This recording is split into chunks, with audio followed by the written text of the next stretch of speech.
Merry Christmas, everybody. I made this cranberry jalapeno jam to go with my roast that I made in the crock pot overnight.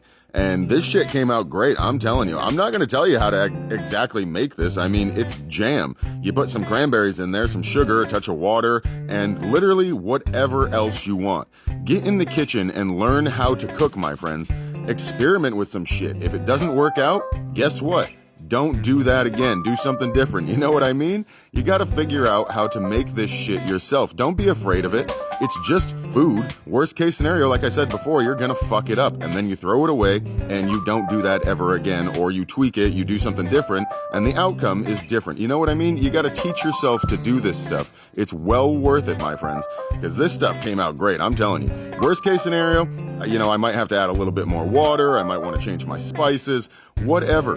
Teach yourself to get in the kitchen. I mean, no matter what I say in this video, somebody's going to tell me a better way to do it, because all of the professionals here on social media are amazing, and they just like to tell you what you've done wrong and how to do it better, because everybody's a professional. We live in a world of professionals. It's absolutely astounding. You guys are amazing, let me tell you what.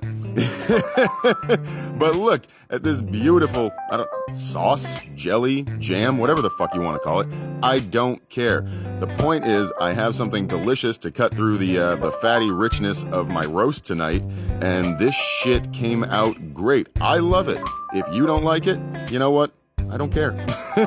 Quite simply, I enjoy it on bread, and I'm going to enjoy it with Christmas dinner. Merry Christmas, everybody.